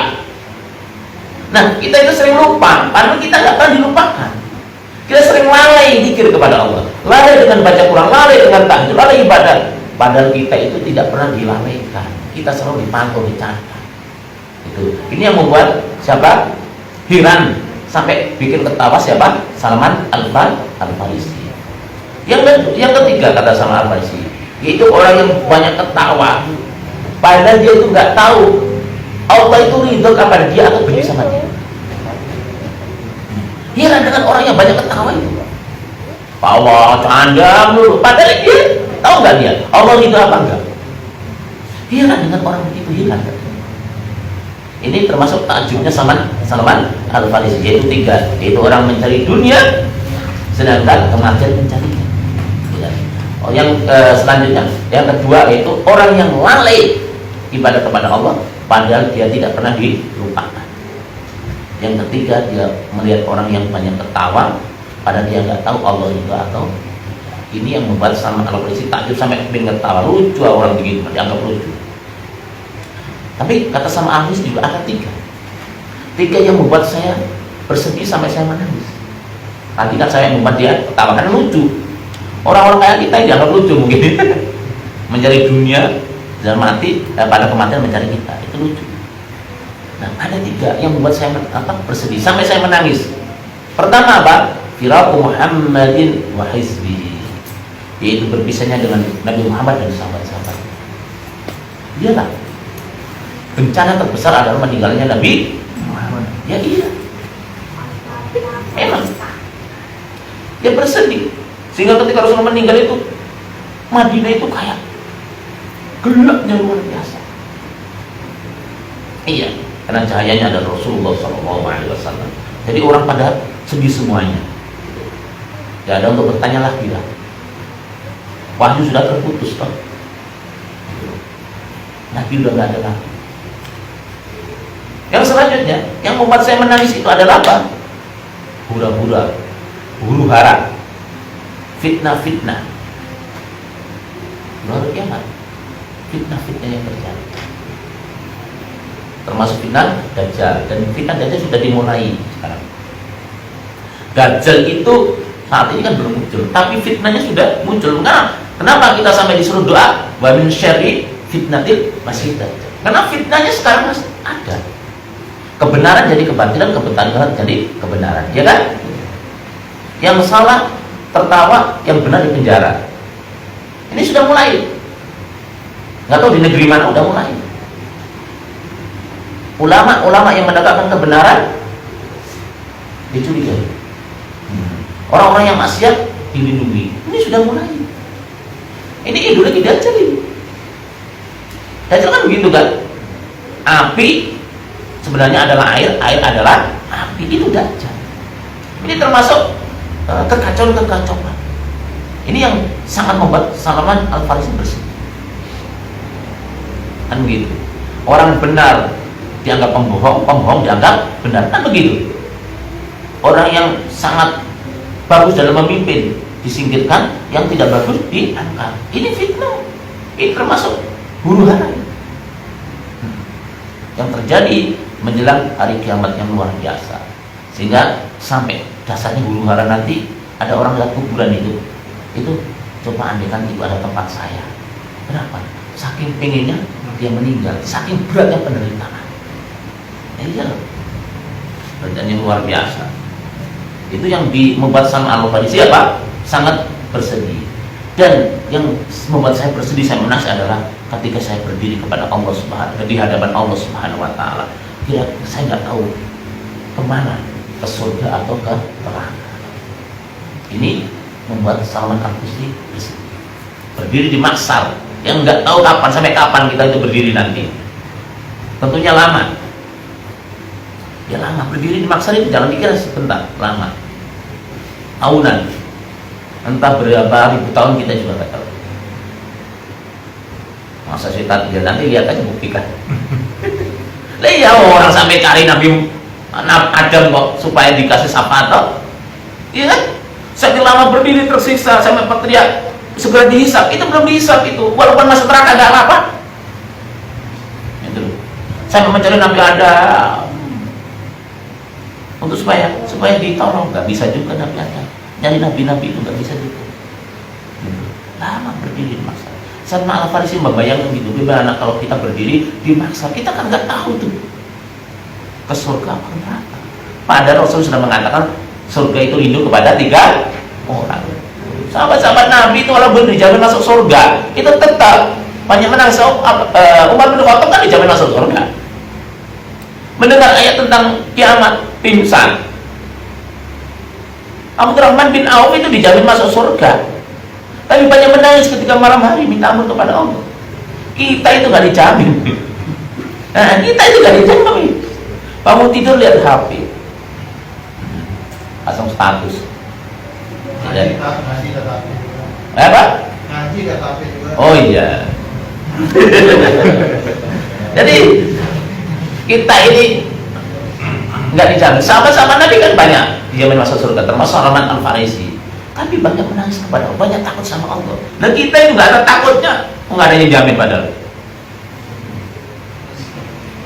Jauh banget kan dengan sahabat-sahabat. Makanya sahabat-sahabat Nabi itu amal sedikit itu tapi pahalanya melimpah. Kenapa? Takutnya kepada Allah luar biasa, keikhlasannya luar biasa. Dan sampai Allah mengatakan radhiyallahu anhu wa radu. Allah ridho kepada mereka dan mereka ridho kepada Allah. Jangan sampai kita itu termasuk orang-orang yang dibenci sama Allah. Jadi Salman Al-Farisi itu begitu, dijamin masuk surga tetap aja takut, bersedih, gemetar ketika mengingat pada waktu ada huru hara, ada namanya apa? Kebangkitan. Bagaimana berdiri dimaksa kayak apa? Berdiri dengan panasnya luar biasa, nggak pakaian, nggak pakai sandal, nggak pakai telanjang bulat kayak baru lahir. Itu kayak apa itu? Panasnya nggak usah ditanya, haus nggak usah ditanya, lapar nggak usah ditanya. Ini yang dikhawatirkan sama Al-Farisi. Padahal sama Al-Farisi didudukan surga. Masya Allah. Ini orang-orang seperti itu imannya kayak apa? Dan kita jarang menangis. Menangis kalau mau bayar utang belum, itu baru nangis. Ya kan? Nangis langsung amat, punya istri satu, ngomen dulu gini. Nah ini menangis gitu doang kita itu. Bukan iman, harus saya menangis tadi kita Pak, sisa kubur. Maksud enggak, belum pernah itu ada orang datang kepada saya ngadu, saya ini sedih Ustaz, sedih Bang, kenapa? Ingat si kubur, ingat maksa, kagak ada itu. Kan punya doa enggak supaya istri enggak ngomel dulu?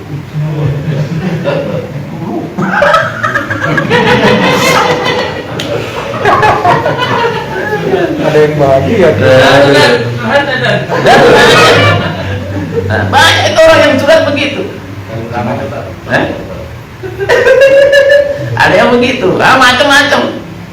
Ada yang mau usahanya dan sebagainya. Rata-rata orang datang kepada saya mau pejabat, mau siapa sama aja. Udah kadang diomelin istri, ngadu ke saya. Ya, akhirnya saya kasih juga sih ya tenang aja. Hati wanita itu bisa ditaklukkan. Lautan apa sih bisa ditaklukkan oleh Nabi Musa? Masa sih hati wanita nggak bisa ditaklukkan? Aduh. Besi aja bisa lunak di tangan Nabi Daud, masa hati wanita nggak bisa lunak di tangan kita? Ampun, dah gaya. Padahal saya diomelin sih di macam.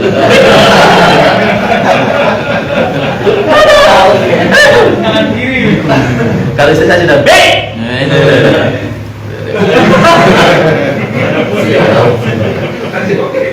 kata anak saya, Tuan Putri sudah bawa sapu balik. udah. Pokoknya sudah pamungkas sudah ampun. Diam. Jangan berisik. Udah bawa sapu balik udah gawat sudah. Tapi yang sering dipakai surat orang itu gimana gitu ya. Udah tenang aja. Ada doanya ada. Tenang aja. Allahumma la yanfa'uka kama la yanfa'ul hadis sallallahu alaihi wasallam. Ya Allah, lunakkan hatinya sebaiknya engkau melunakkan besi di tangan Nabi Daud alaihissalam. Oh itu rahasia tadi, ada puasanya. Kayaknya ada yang ngincer, pokoknya nanti saya akan lain. Kalau Mas Panca Ayam gitu. Ini cerita saya pribadi, bukan siapa-siapa. Gitu.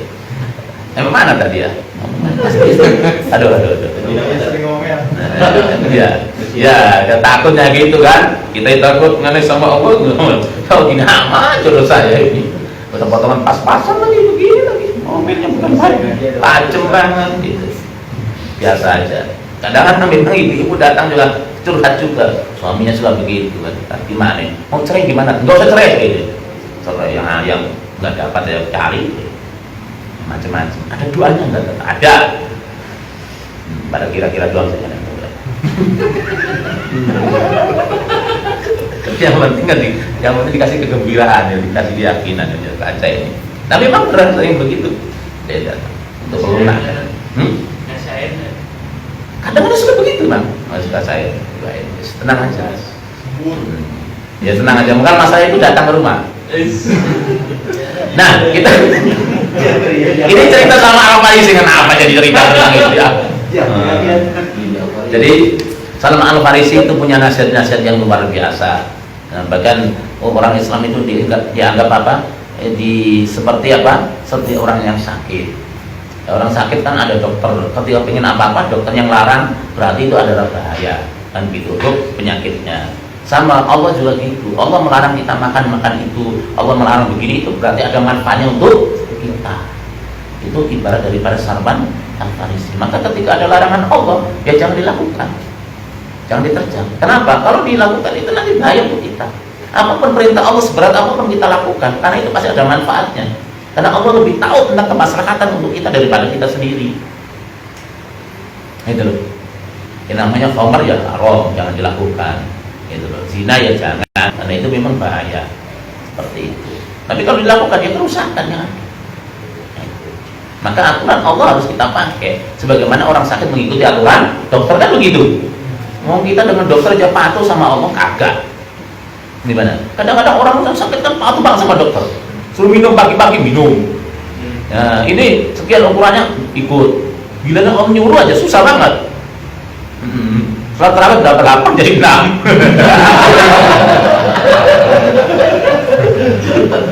Tahu saat gue perlu kagak. Ini cerita.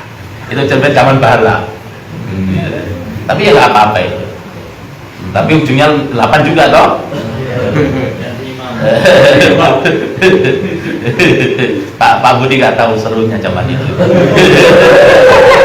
Nggak tahu Rudi. Ngomongin orang istri kemarin. Khawatir karena saya yang isi ceramah toh. Nah, itu sudah tahu.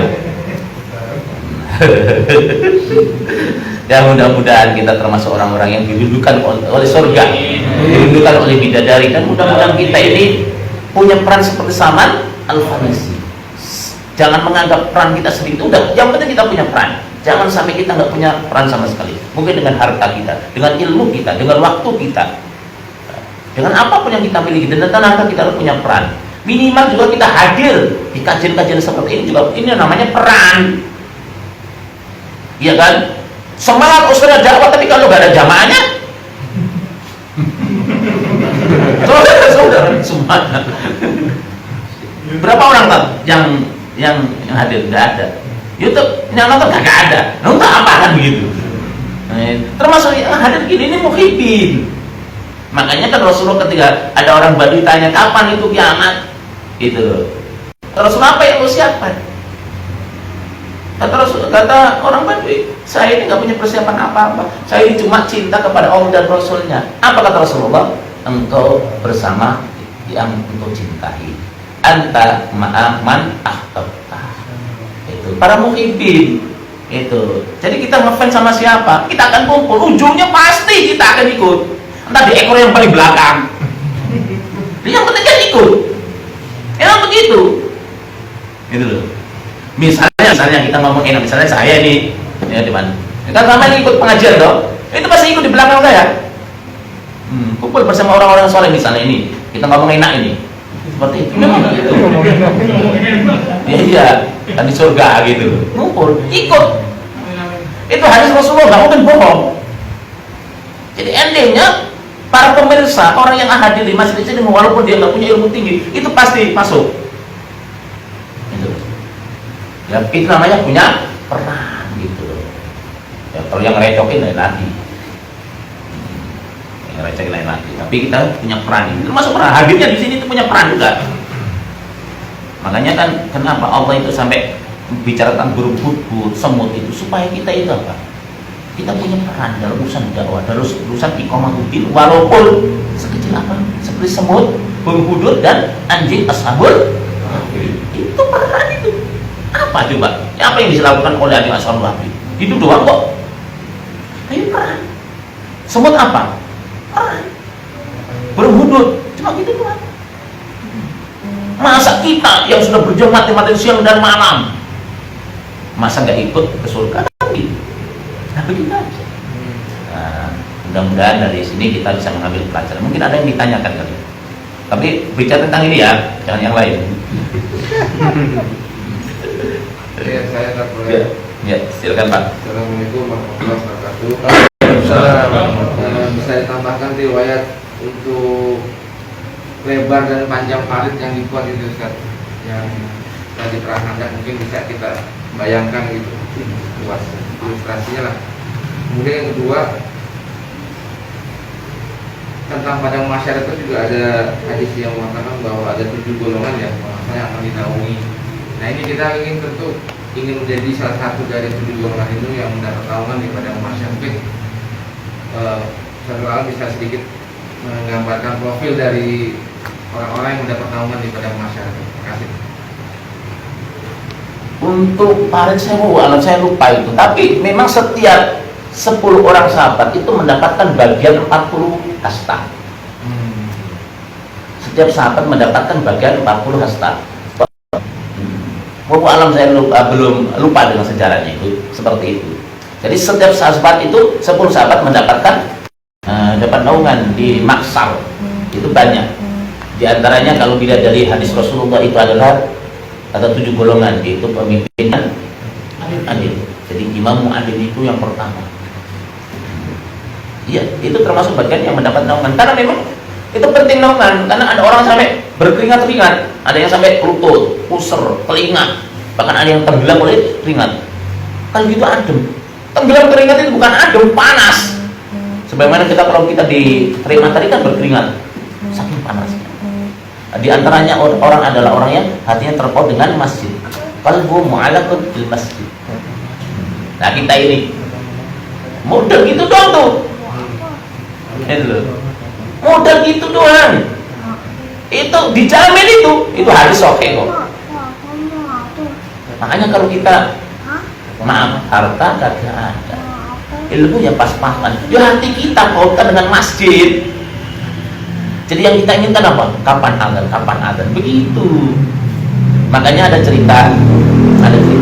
Ini cerita sahih ini, bukan cerita hayalan. Ada cerita di Arab, di rumah sakit di Riyadh. Ada aki-aki yang meninggal dunia. Begitu diperiksa jantungnya terdengar lantunan azan. Dokter kaget. Dokter, ini cerita asli. Langsung, dia baru jam 1. Diperiksa lagi pakai stes. Terdengar lagi azan. Terdengar lagi azan.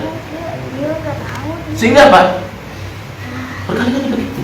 Akhirnya keluarganya ditanya, amalan apa ini? Mau sudah meninggal kok, tapi jantungnya terdengar lantunan.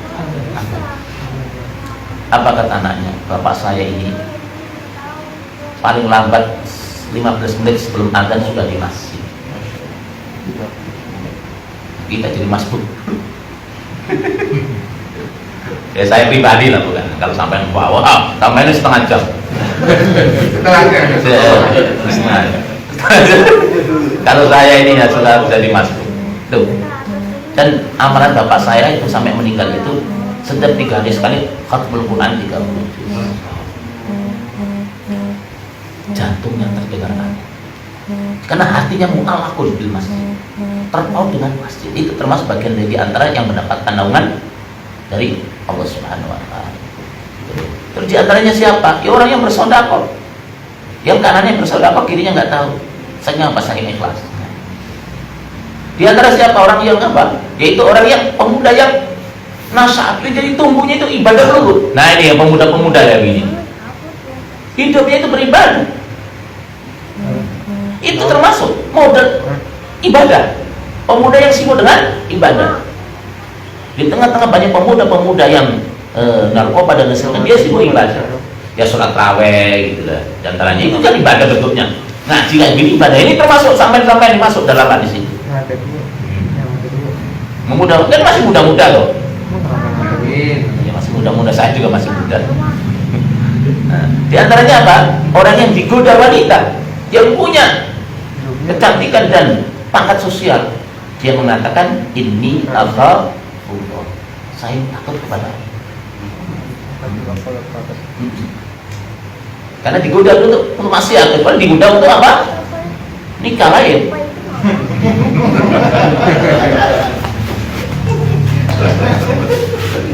Saya gak enak jadi ngomongnya. Nah, iya dong. Ini kan dia aja maksiat itu. Ini apa Allah? Kalau kita udah jadikan ini apa zaujati, saya takut kepada istriku. Aduh. Nah ini kan bisa. Jadi itu apa? Seorang yang digoda untuk maksiat. Ya untuk pacaran lah, untuk ke kafe dan lain sebagainya itu. Selingkuh lah. Kalau mungkin sekarang selingkuh.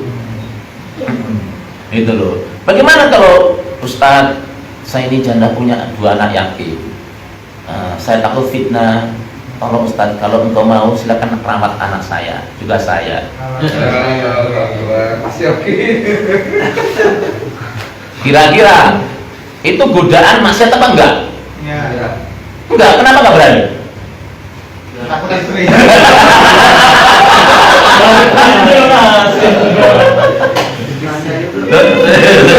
Pertanyaan berat. Jawaban yang pasti. Ya. Takut istri. Nah iya tuh. Jadi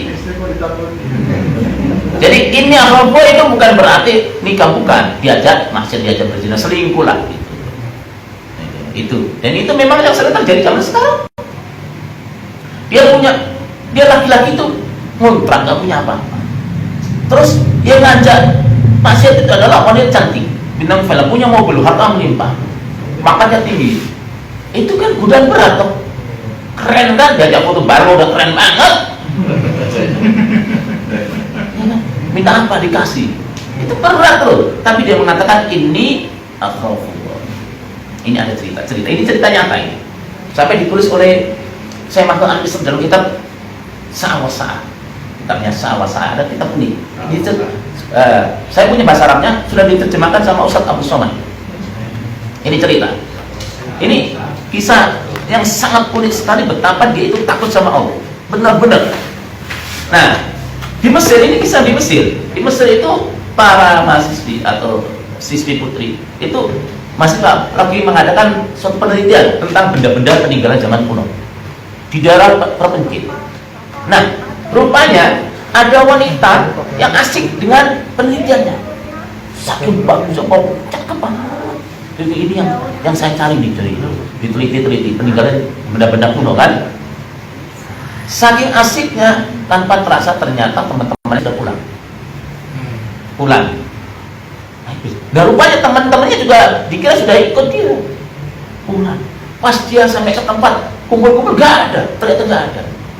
Waduh, betapa takutnya dia. Dia takut lah di daerah terpencil, di hutan.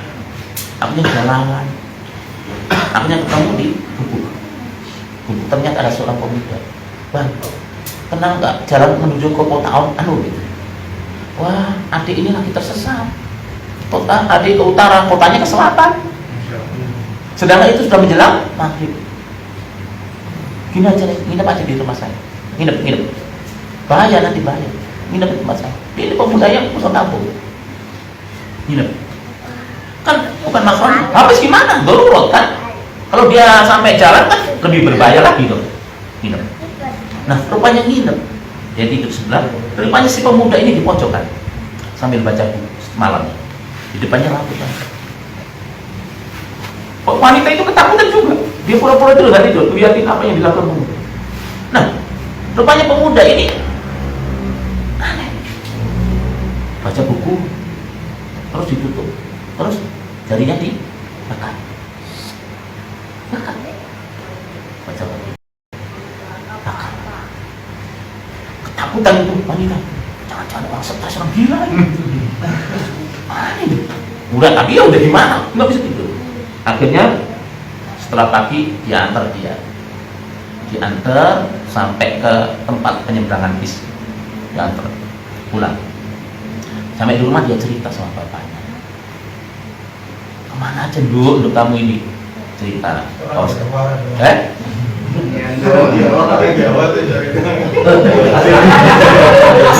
Tentunya kan orang masih pakai bahasa Arab, ini saya jawab kan. Itu kan orang Jawa gitu. Dul, kamu ini kemana Dul? Ini bukan TKI asli pemundutan. Saya cerita. Saya ini Pak tersesat gara-gara tinggal sama teman-teman. Terus saya nginep di tempat pemuda. Dul, kamu diapain? Lah, gue diapain? Jadi pemudanya itu unik. Dia itu saya tidur, dia di pojokan dulu. Dia dibakar tuh jari-jarinya semua dibakar semuanya. Tapi dia baik, ngantar saya sampai tempat penyeberangan. Akhirnya saya pulang. Ini penasaran orang tua. Ini saya belum tahu nih, ngapain pakai dibakar-bakar ini? Dia stres, orang gila, orang waras kan gitu. Akhirnya apa? Si bapaknya ini pura-pura jadi orang tersesat. Lewat gubuk itu, kemudian nginep. Ngobrol-ngobrol. Oh, ditanya, bener nih. dibakar kan terbakar. Ditanya, nah kamu ini ngapain ini cari-cari ini? Jadi begini Pak, belum lama ada seorang mahasiswi tersesat sini, terus nginep di sini. Nah, namanya saya laki-laki normal, karena hati saya itu pengen sama dia, bergejolak luar biasa.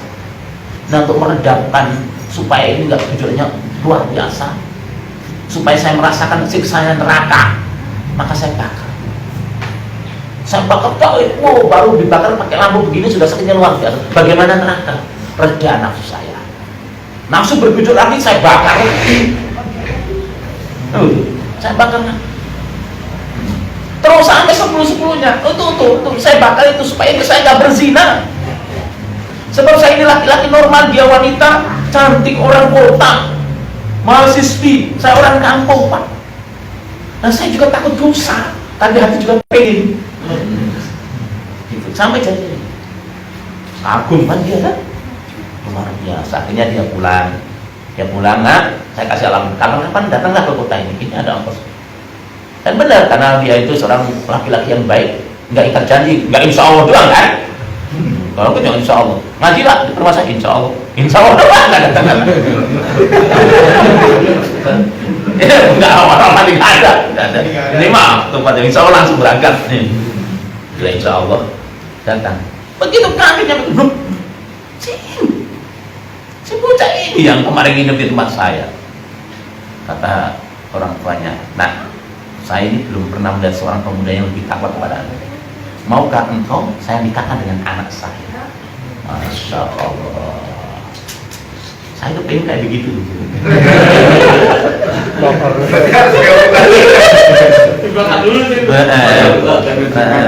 Saya nggak mau membakar jari saya, membakar hati saya. Nah, akhirnya nikah luar biasa. Nah kayak begitu tuh. Sekarang ada nggak pemuda kayak begitu? Susah. Itu kucing dikasih ikan asin.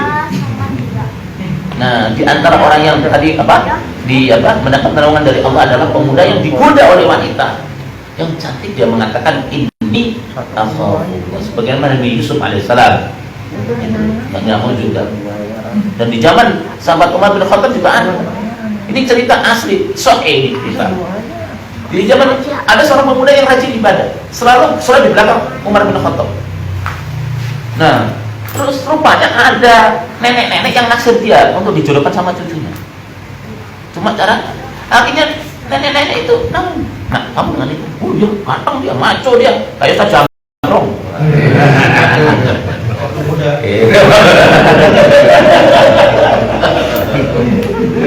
Dan ini sampai cerita ini.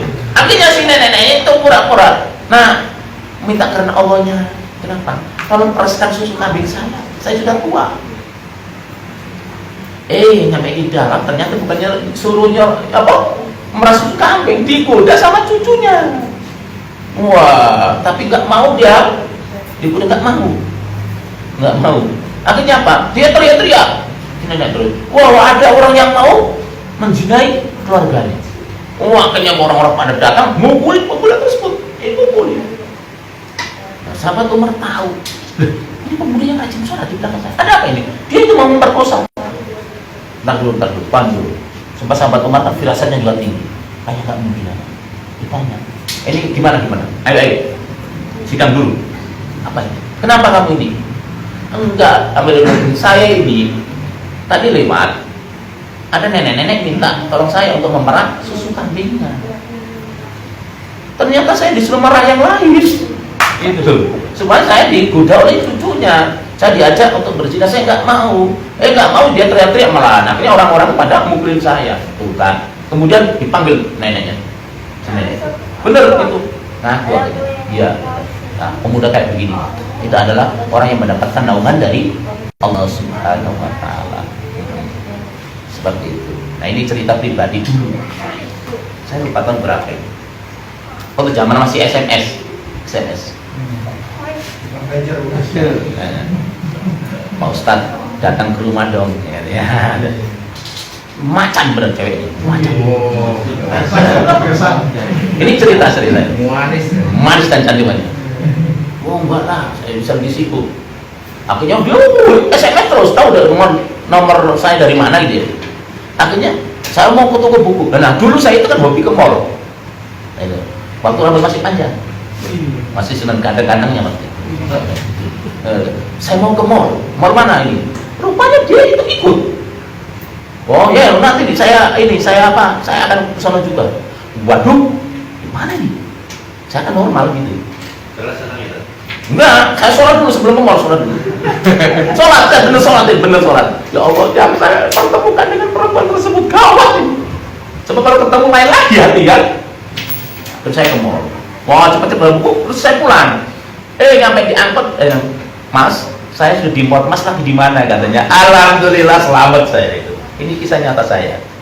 Ya mungkin saya masuk pemuda itu kali. Gitu. Ini cerita.